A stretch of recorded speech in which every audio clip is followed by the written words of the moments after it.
welcome to Movie Friends. My name is Seth. Today we're talking about Maxxine from 2024, directed by Ty West. We will be discussing spoilers throughout this entire episode, so if you haven't seen Maxxine yet, please turn this off, go watch the film, and then come back and listen. My guest for today is Erica Harold Huiter. Am I saying that right? Hyder. Hi there. That's right, of course. How could I forget the hi there? Erica, how are you? I'm great. I've been looking forward to this conversation about what we both think of this movie. I agree. So we set up to do this not because we are fans of X and Pearl, but kind of because we share a somewhat dislike or maybe just a dislove for those movies. Yes. Although I will say, before seeing Maxine, I did rewatch them both, and I liked X a lot more the third time. Okay. Pearl, I feel the same about. Like, it's still middle of the road for me. Yeah. I remember when X came out and everyone was like, oh my God, this is the new wave of horror. Like people were talking about it like people talked about Scream and people talked about like Saw. And so I was like, oh, this is going to be so great. And I knew that Ty West had done some other horror films before, but I hadn't seen any of them. And I watched X and I was just like, what are people talking? Like, have you seen slashers before? Like,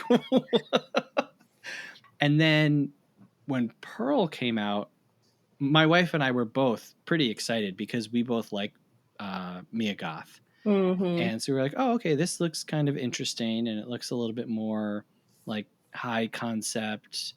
And so we went to see it in theaters and it ended. And we just looked at each other like, again, like, what are people talking about? So, yeah, I've revisited both of them and I kind of stayed the same position. So going into Maxine, I was nervous. And honestly, as I was sitting there, I was like, I could be watching Kinds of Kindness right now.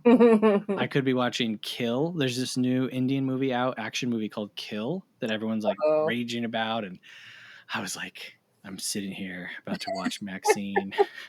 I really hope this is good. And I was surprised. What did you think? What was your kind of general feeling about it?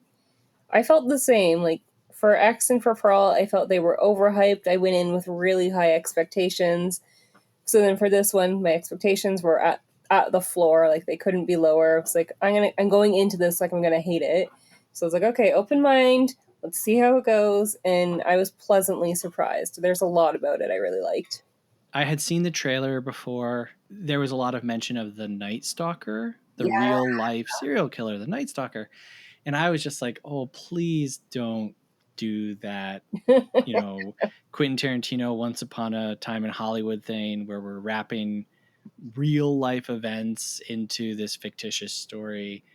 And I was so pleased to see that they really don't actually, you know.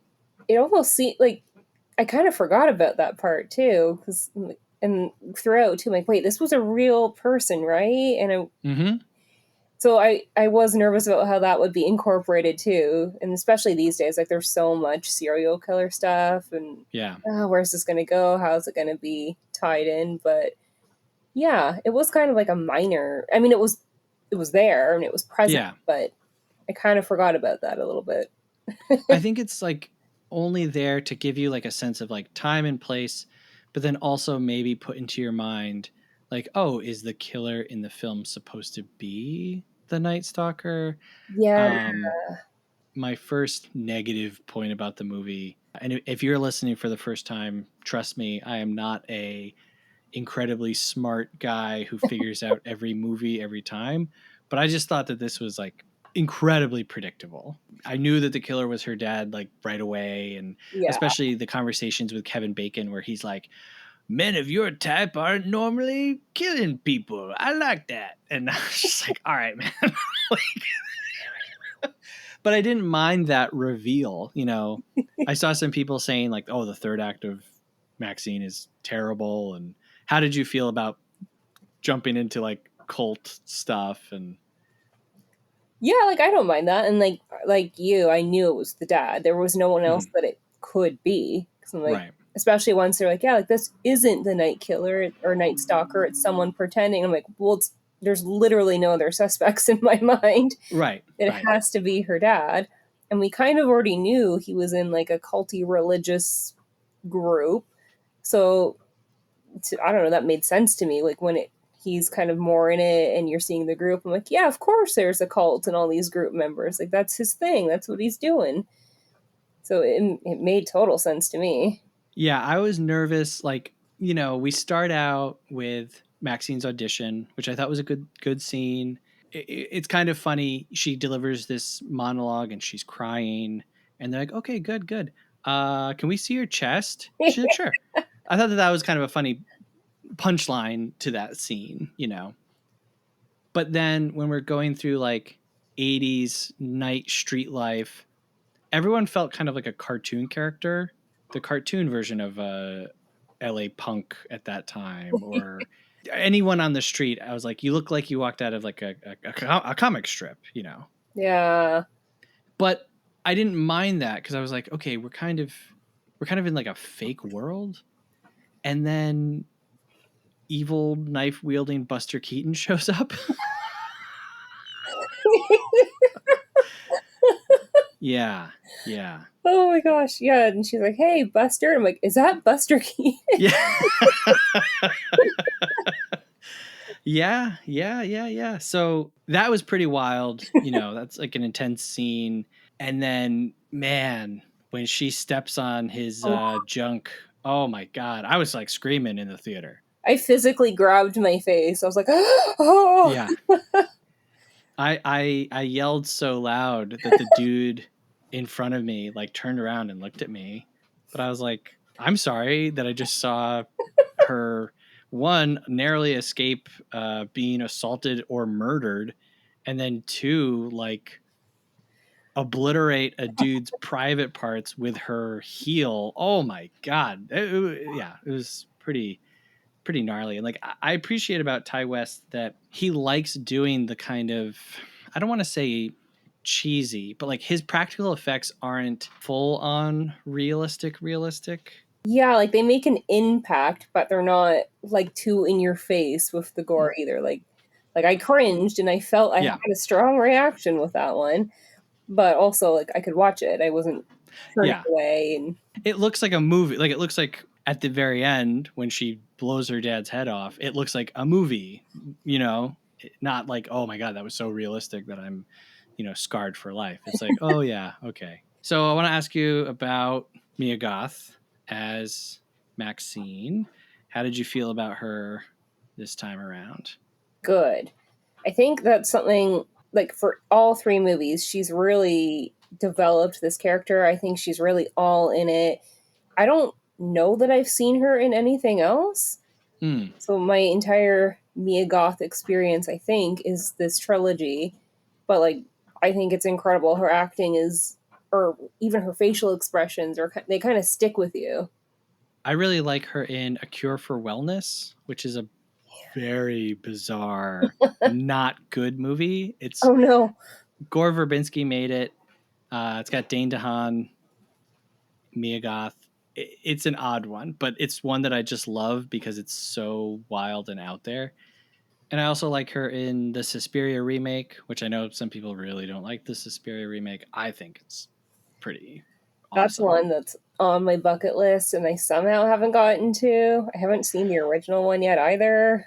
Oh yeah, watch them. I mean, they're not. It's not like a photocopy remake. They take the original idea and really like expand on it, and the movie's longer with more characters, and I really like it. But I like Mia Goth in this. I don't think that she's doing like any kind of groundbreaking stuff.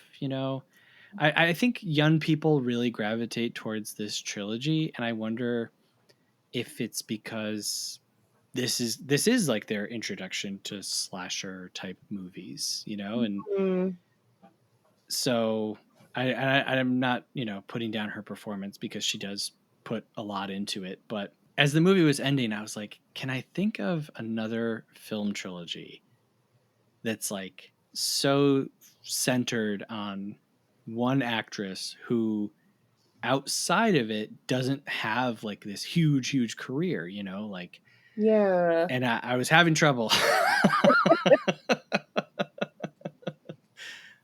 And she really is like the face of this trilogy. And like, she produce or Yes, direct, yeah, or she's, yeah. She yeah. helped produce, and like I know her and Ty West really worked on Pearl together, like a lot of the Mm-hmm. ideas and things that they wanted to explore. And there were parts of Pearl that I did like. The monologue that she gives 70% of the way through the film at the table was Yeah. pretty good. I liked all the stuff with the projectionist. I thought that was all interesting. When you get to like, the scarecrow and the crocodile and the yelling, I was like, I this really kind of, like the idea of Pearl. Like, I really wanted to like it. And I was like, yeah. the aesthetic looked great. Like, the acting is good, but I just wanted them to take the knot, like the dial, and just crank it. Like, it just Hmm. felt like it was just down here for me when it could have Yeah, yeah, boosted up. yeah. And going into Maxine, I was like, okay, so, X is about a group of people, they're making an adult film. Pearl is about the opposite of that. You have this country girl who is in these very, very strict world, and she's trying to kind of break out of that. And when it was announced that Maxine would be like LA, the adult industry, I was like, wow, Ty West, and they're going to really ramp up, the sex and the violence and the seediness. Hmm. And I was surprised at how little of that there was in Yeah. this. Like, for a movie where half the characters are, yeah, like in the adult industry, there wasn't a lot of like sexual content. And I can't even Yeah. really think of any. Yeah, very little. Yeah. Yeah. Like surprisingly. I just watched for the first time a film by Abel Ferrara called New Rose Hotel, which is like just incredibly adult. And so this felt like, uh, quite tame in comparison. Not I'm not complaining about that. I just was like, prepared, ready, and then I was like, oh, this is kind of just like a normal slasher flick. Yeah. I also kept forget like, I know that it's not hidden that it's in Hollywood and LA, but I Mm-hmm. also kept thinking it was in New York. Like, I don't know. Mm-hmm. Yeah. That's just me. Especially when they're like, "Oh, like let's go get like a street sausage." I'm like, "Yeah, you Yeah. got to do that in New York." I'm like, "Oh, but that's not where they are." Yeah, that was a funny line. She was like, "Oh, I'm gonna grab a hot dog now because I don't want anyone to see me eat." And I was like, "Oh, okay, I Oh guess no, sure." I didn't catch that. Yeah. So Elizabeth Debicki plays Elizabeth Bender, the director. How did Hmm. you feel about her in that whole? I liked her. I'm not familiar with her outside of this, but Mm. I like that a lot of movies are having like strong, career women who Mm-hmm. stand their ground. They're making moves on their own. I also liked that one guy, he had said, "Oh, like she's scary, she's intimidating. I've seen her like make people cry or have reactions." But then when Maxine is talking to her, she's like, "No, like I just, you have to fight hard in this industry. So that's what I'm doing. And if you can put in the work, like I'll help support you." So I'm like, no, like maybe she seems like a hard ass, but Mm-hmm. I think she's just someone who's motivated and is working hard to get where she wants to get. So I liked her. Like I, I think she was great. Yeah, that was a really interesting kind of bait and switch that they do with the audience because this guy is like, you know, just I've seen her freak out a few times. And so you're prepared Yeah. for something like that to happen. And like you said, we're given no evidence of that other than like this guy's testimony. Mm. And then when Maxine shows up late the one day, she chews her out, but she's not like dressing her down in front of everyone saying you're worthless. She's just like flat out like, hey, I'm doing something and you're not going to mess it up. So Yeah. And like, I don't know, that applies to any job. If you show up late to work, your boss is gonna be like, hey, don't be late to work, or maybe Yeah, day one, right? Your first day, you're supposed to be there, and you're late. It's yeah. so yeah. It's you brought up a really good point. Like, it's playing a little bit on perhaps our own preconceived ideas about like a woman being in charge, and it feeds you a little bit of that lie, and then by the end of it you're like, actually she seems really cool. And who knows, maybe you and I are wrong, maybe everyone else thinks she's a villain. I mean, I'm sure to that guy she is like. Yes, right. uh I really liked Giancarlo Esposito as her lawyer slash agent, Yeah, Teddy Knight. he was great. Yeah, very famously played Gus in Breaking Bad. In Do the Right Thing, he's playing the character Bugging Out, which is a great name and a great character. But here, he felt like he was really doing like a character, Oh yeah. you know? I loved him. He was a ride or die. Like he Yeah. could do anything.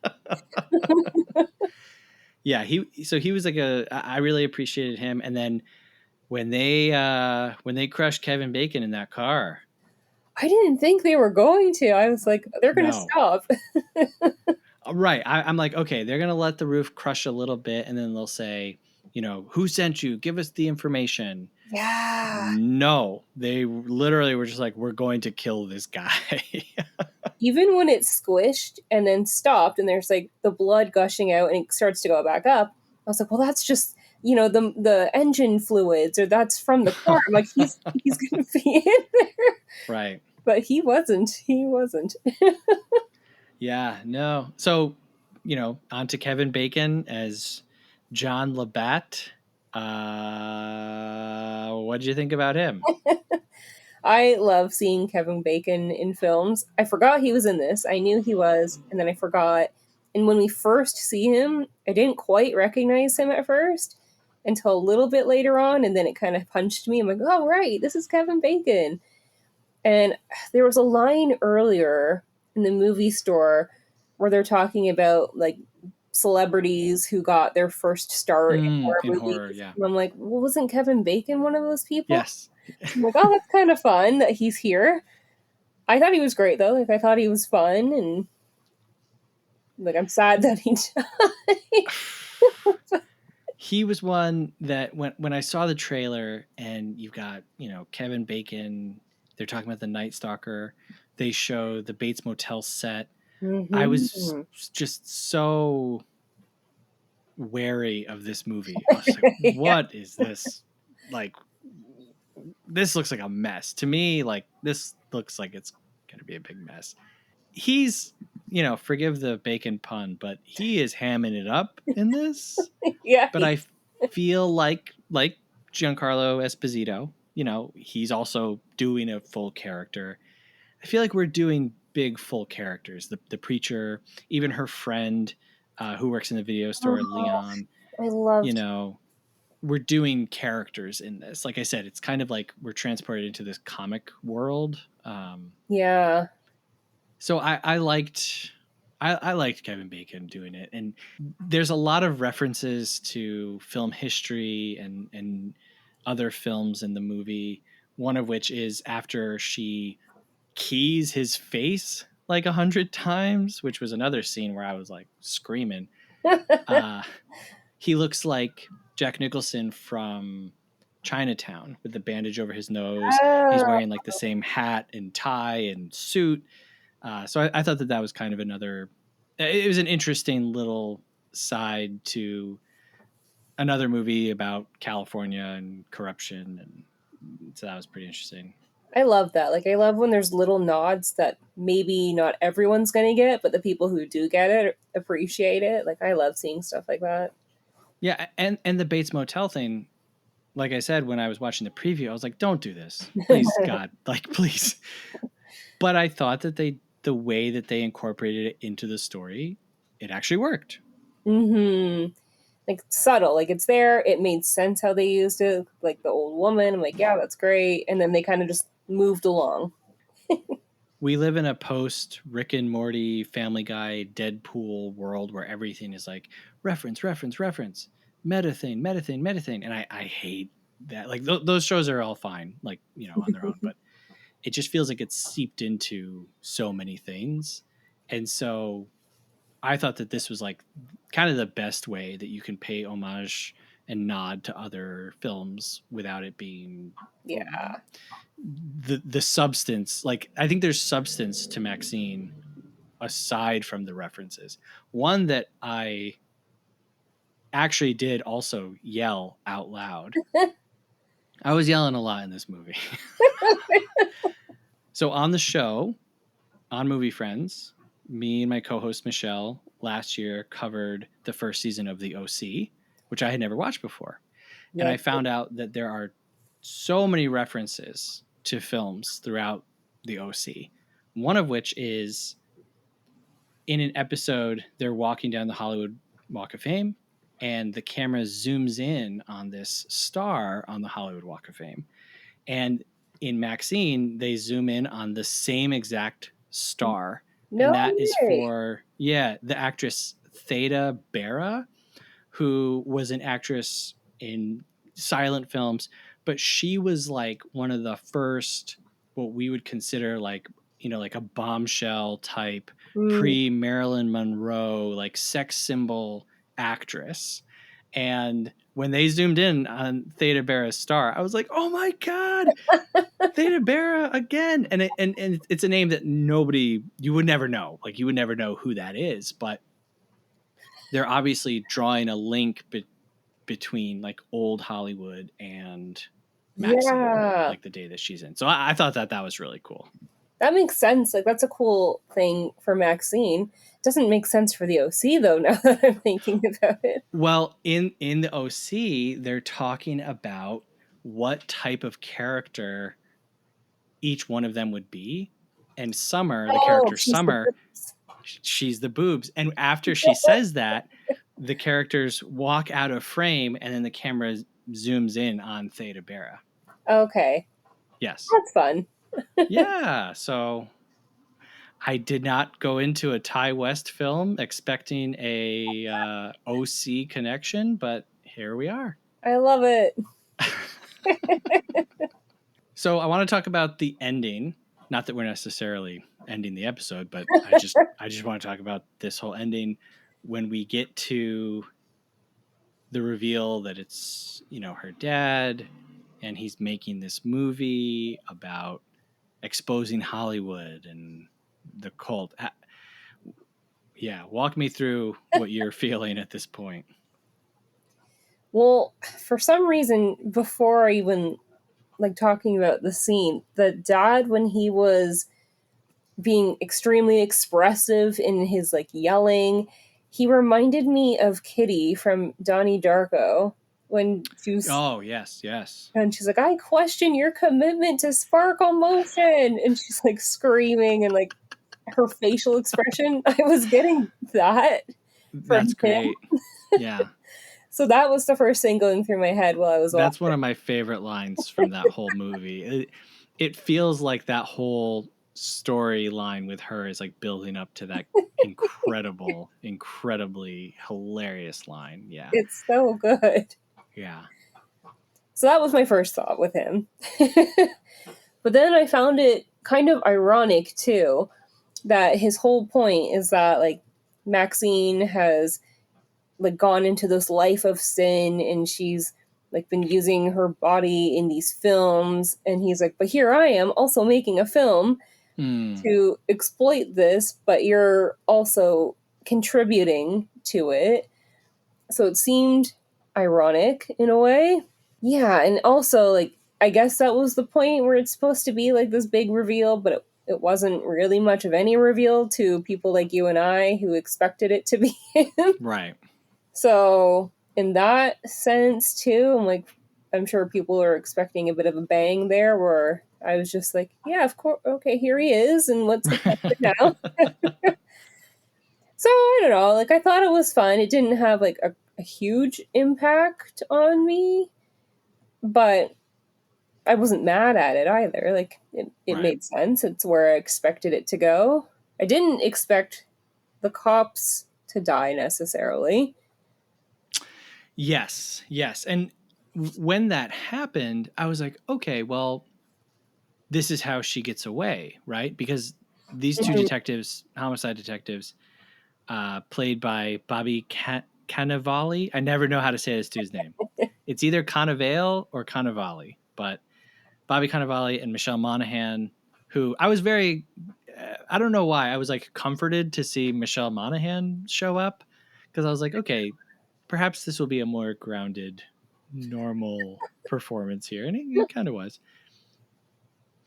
But when they both die, I was like, well, that's how Maxine gets away with all this. And then the helicopter shines a spotlight on her. And I'm like, well, how the heck is she going to get out of this now? Yeah. Yeah. And then she just doesn't.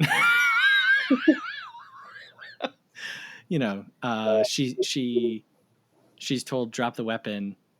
She doesn't drop the weapon and instead shoots the guy in cold blood and still gets away with it. And I was like, okay, all right, you know. Like, well, it's okay because he was a cult leader, so you can just get a pass on this one. Right, right.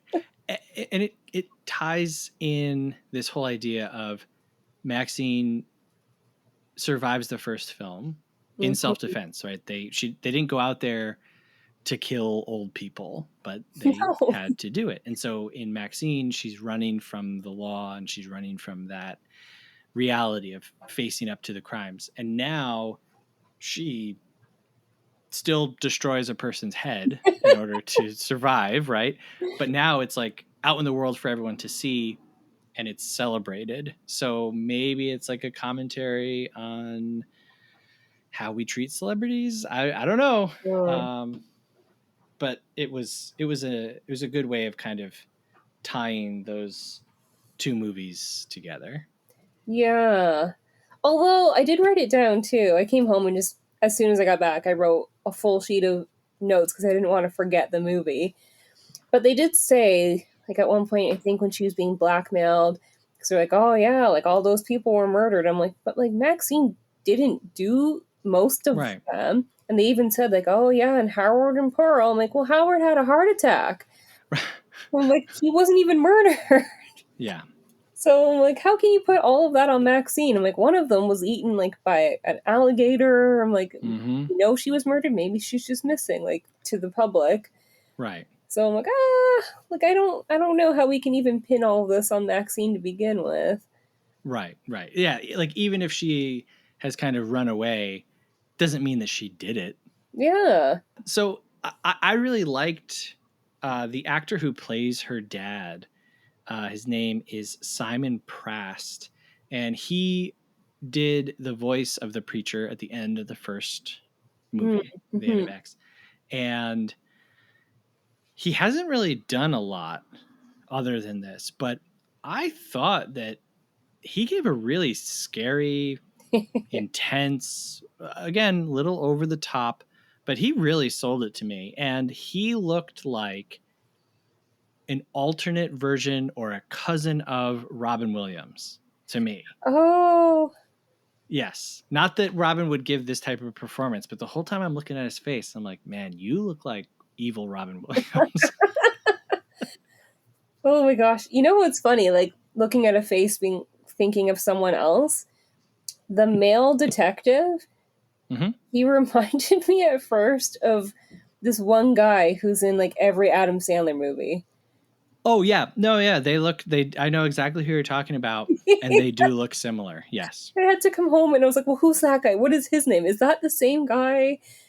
It's not, but that was a funny one too. I'm like, well, wait, isn't that Adam Sandler's friend? I liked when Pearl. Oh, not Pearl. I liked after the reveal and the monologue and the suitcase full of body parts that we just really launch into like a cult and she's tied up. It reminded me of Ty West's other film, The House of the Devil. I don't know if you've seen that one. I And I, haven't. I won't go into it, but we start a little small and then in the third act it just goes into this much bigger thing. And like I said, I saw some first reactions from this that said like, oh, you know, I was a little wary throughout the film and I was hoping that everything would kind of get pulled together in the third act and then everything doesn't. But, you know, if this is an ode to old horror movies, sometimes that's how it works in old horror movies, you know, like you get to the end and it's just like, my God, the wheels really kind of came off here. But You know? I don't know. I didn't really. It didn't bother me. Like I don't know. Did it feel like a big departure to you? No, not really. Like I didn't get to the end. Like I didn't feel like there was a ton of unresolved things. Like I felt like it made sense to me, like where it was going, and lots of characters, like we mentioned, were kind of over the top. So it made sense to kind of just go over the top at the end too. And I don't know. Like I think it wrapped up fine for me. I do want to talk about her friend Leon. She lives above a Yes. video store, played by Moses Sumney. I really liked Leon, and I was like, "Come on, man! Like, leave this guy alone. Why are we doing this?" During his death scene, I literally cried. I was Oh sitting alone no! in my, like, I had the whole row. I just had this like little section to myself. I was in my little bubble and I was like, oh God, oh no, I'm good. And I was just crying and like, oh my gosh. Like, oh, I Yeah, was so his sad. death is it's quite brutal and long, and Yeah, and he was so nice. I'm not sure, but I know that we see the two women get kidnapped and like they're dragged into the preacher's room. Mm-hmm. We don't see them die though. I think that Leon is the first one that we see like full on die in the movie. Think We so. get the Buster Keaton, Oh, right. you know, smashing scene, but yeah, his might be the first death, and oh, it's so it's long, it's brutal, and he's done nothing wrong, like literally nothing wrong in this movie. Just nice, Yeah. cool guy who likes horror movies and skateboards, you know. Yeah, like I want him to be my friend. I didn't want him to get hurt. Oh, and even after, like I know the cops were trying to get Maxine to help them and like feed them information, but when they're dragging out his dead body and then they open up the like the blanket to show her his face and that he's dead, I'm uh, like, you can't just do that. There's a crowd of public people here. yeah, pretty sure, you know, and like the women around her, the whole crowd around her just like they're like what, like collapsing. It's like, gee whiz. Yeah, you don't do that. You call her down to the station and then you show her Yeah. the body. And I was like, oh my yeah, God, okay, we're just gonna do that. yeah, that was gnarly. The other scene, and this was I don't know if it was my favorite scene, but it was the scene that had me squirming perhaps the most, was when she had the cast made of her. Oh, yeah. I've seen that done before, and normally you put straws up Yes, those. I was thinking that too. I was like, where are the Yeah, little tubes? there's no straws. there's nothing. And then she's just like, okay, I'm gonna leave now. And I was like, I don't think any of this is how it should be done. But yeah, it was like just the slow Ugh. zoom in on her. I felt so claustrophobic, and I was just trying to imagine myself like, okay, if you couldn't breathe, how long could you hold your breath for? How long can Maxine hold her breath for? Not 10 And minutes. and then yeah, I mean, I was just trying to imagine like if you were sitting there and someone coming up and like touched your shoulder, Oh. I would probably drop dead. Oh, yeah, that is terrifying. And she even says when she leaves, she's like, okay, like make sure you keep breathing. I'm like, how? You've given her no way to comfortably do that. What do you Hmm. want from her? Also, I don't know if you recognized the I guess it would be a coroner. I don't know if it would be considered a coroner or not, but when they find the two girls in the pond at the cemetery, Hmm. There's the guy who's like, oh, hey, here's these bodies, and here's a pentagram carved into them. That was an actor named Toby Huss. Okay. He was in the first David Gordon Green Halloween movie. He was in The Invitation, Oh. The Rental, and when I was a kid, he was on a show called The Adventures of Pete and Pete. He played Arnie, the strongest man in the world. I've seen So all that of was a those. cool little character. But yeah, he's just like touching the dead bodies with his bare hands and like flopping them over and flipping them around. And I'm like, dude, please stop. Oh, Yeah, the people in the industry are just like, there's no gloves. They're just revealing bodies. yeah. They're not following any protocols. Yeah. So we talked about the cult ending, but there's like several endings to this. Like this is like the Yeah. Return of the King of slasher movie endings. It ended like 3 or 4 times. I thought it was going to end at the Hollywood sign. I thought it was going to end on the red carpet, and then we end with her, fake head on the bed. I my other big point of not liking this, I think the ending is not great. It felt like it just kind of came out of nowhere, and yeah, I don't know. How did you feel about the end? It was kind of weird. Like, there were so many endings, and I didn't find the head one to be crazy effective. Mm-hmm. Like, I don't know. And yeah, like some of the other ones would have made more sense to me. Like, I also thought it was going to end at the Hollywood sign and her fate would be left up to Yeah, interpretation, yeah, or even just like, yeah, like the red carpet. I was like, okay, she's made it. Like, good for her. right. But then there was more, and I'm like, okay, no, we're still going. And even then, I don't know, like it just felt weird. It felt off, and like, even the team was like, oh, we're gonna have a moment to remember Molly. But I'm like, well, didn't she die like a month ago at this point? Mm-hmm. Like, why are you just now taking the time to acknowledge her? So yeah, like, it was fine, but the other options that were already there might have been better. Yeah, it's odd because like you see her in the trailer, she snorts some more coke, she comes onto the set.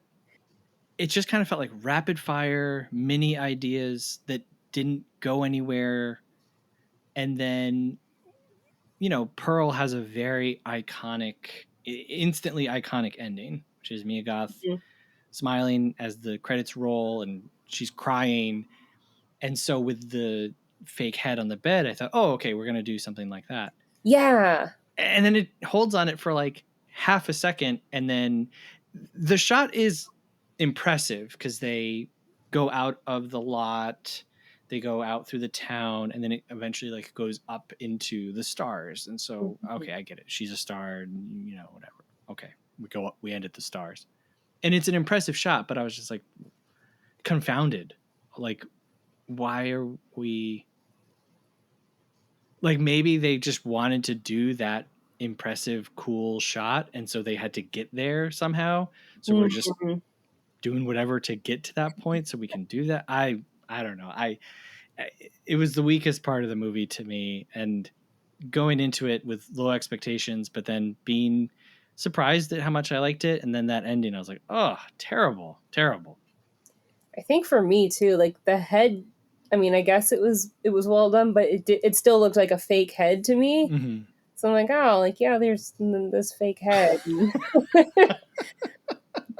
Like, I don't know. The idea maybe is good, but the execution could have been like amped up a bit. I did Right. like her Coke bowl though. It was like this. Was that the one with like the giant duck, and there's just a ton of I, powder in there? I think that the duck was when she was still at the adult film Oh yeah, you're right. recording, like it was just like backstage, or it might have been when she was at like the Peep Show Club.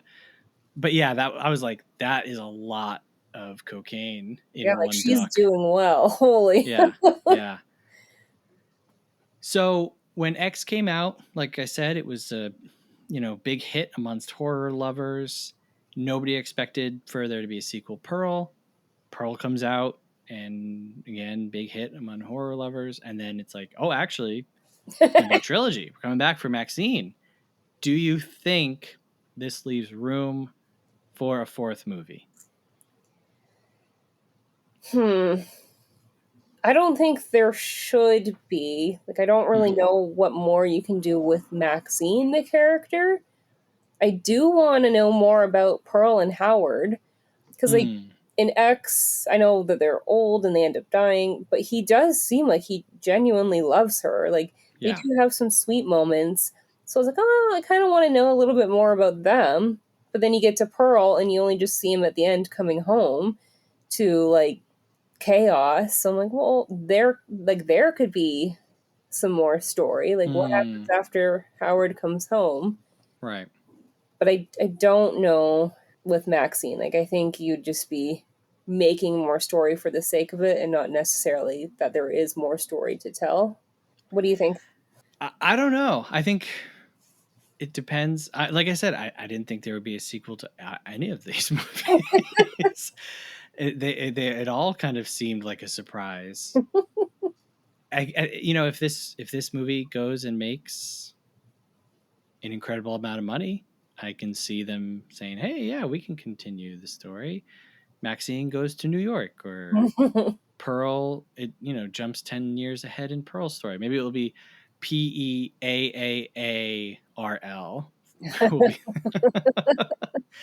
I know one person that I follow on Twitter has seen Maxine like 8 times or something. I think I saw like either the same person or someone similar on the top. Oh yeah, you commented, and that's why it came up. I was like, all right, I'm blocking you. I'm done. Like, so who knows? I mean, if this makes an incredible amount of money, maybe they'll do another one. Yeah, I mean, who knows? You never know these days. Right. One thing that I did like is the aspect ratio changed a few times. Yes. Mm-hmm. And I thought that was cool, and that was like an effective tool. Mm-hmm. I also liked that there was a lot of big names in this movie, which always makes me nervous because I'm like, oh, there's a big name, like how's that going to go? But they used them kind of, except for Kevin Bacon, like kind of sparingly. Like, yeah, Halsey was in it, and Lily Collins. Yes. So I always worry when there's like these big stars if they're gonna like dominate in the wrong way. But I think that was really well balanced. Like a couple little like details throughout that I thought were kind of neat. Like I really liked Maxine's second job, like the concept of it, where you put your little coin in and her window opens up and she just does her little performance. It felt, I don't know, like, I don't want to say progressive, but it felt like a cool concept because, like, people still get their entertainment, but the entertainers are safe and at a distance, sure, like, protected. I was just like, a quarter. How much? How much are they paying these women? Like, what are you making, a quarter an hour? Like, this can't possibly be worth it. Maybe it's like a speakeasy thing. Like maybe, I don't know, maybe you have to pay like a ticket to get in and then the court activates it, hopefully. Hopefully they're paying more. Yeah, I was like, man, oh man. I mean, I know that, inflation has, decreased the value of a quarter in the last, gee whiz, I don't even know how long, 30, almost 40 years, I guess, at this point, really. Because I think it takes place in 1985, right? I think so. Oh, man. Yeah. So close to 40 years, but still, a quarter is a quarter, Yeah, and I feel like the 80s, a quarter still wasn't like, wasn't that much.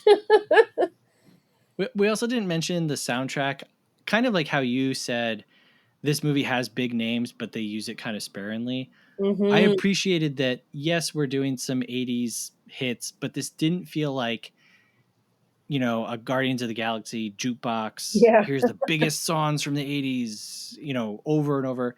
It felt reserved, and the songs were recognizable. There were some songs that were not recognizable.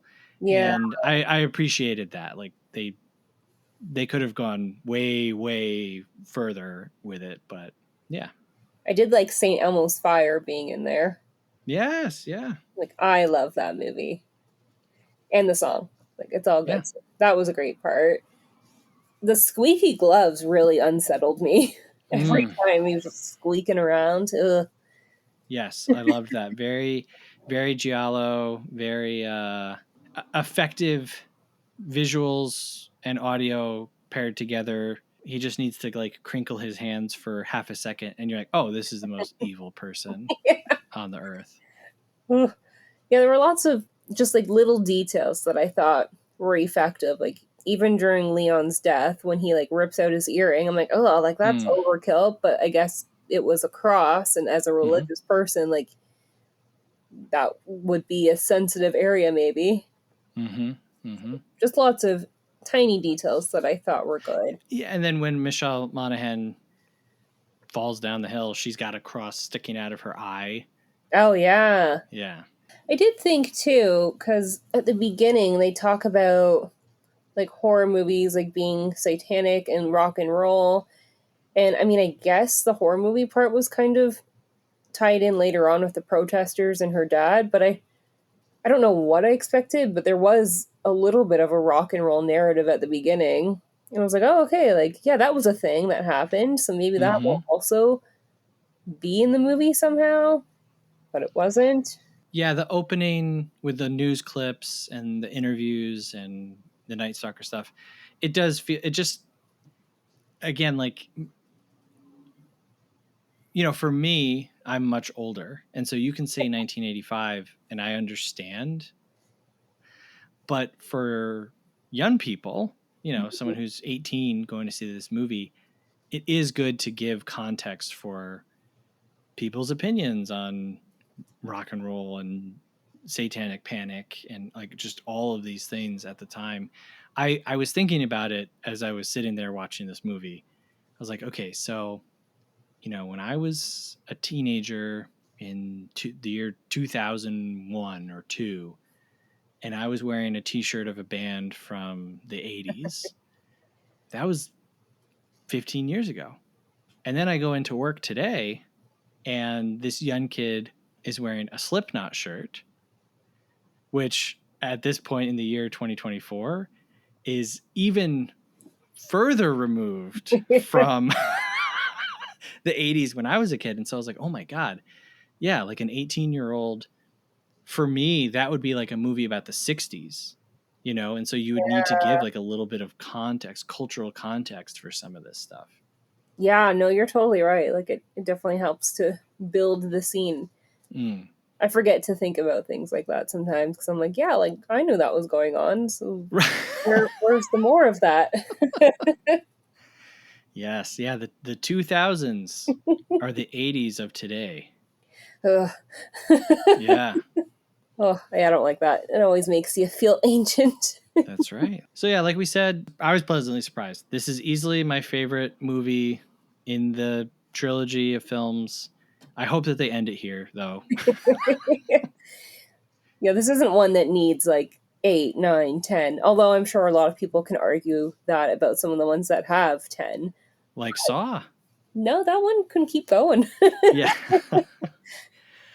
For you, do you have like an order of the films? I would probably say number 1 for me would be Maxine, and then X, and then Pearl. That would be the same for me. Yeah. Yeah.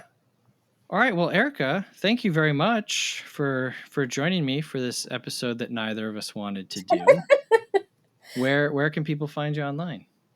You can find me on Twitter. It's hi Erica with a C. Very nice. Very straight to the point. Yeah, just say hi. Hey, if you'd like to say hi to us, we'd love it if you would send us an email, moviefriendspodcast@gmail.com. Let us know what you thought about Maxine or any other movie. You can also give us a rating and a review wherever you're listening. We love it. Oh my gosh, it's our favorite thing in the world. Also, quick reminder, we are trying to beat Jamie Kennedy's podcast in the amount of Apple Podcast reviews that we have. So please, make my life complete. Help me beat Jamie Kennedy's podcast. Give us a rating and a review. You can also support the show, patreon.com/moviefriendspodcast. $5 a month gets you access to all of our additional shows, our patron-only Discord, and you get to vote on upcoming films and monthly themes. Gee willikers, that is a whole lot of value, if you ask me. Are you asking me? No, but if you did, that's what I would say. Anyway, Erica, thank you very much. I really appreciate your time and going on this Maxine journey with me. Thank you so much for having me. And thank you very much for listening. Till next time, have a good one. Movie Friends is produced by Seth Vargas and Michelle Rubenstein. Music by Anthony Vicora. If you like the show, please subscribe and give us a rating. It really helps us find new friends. Thanks!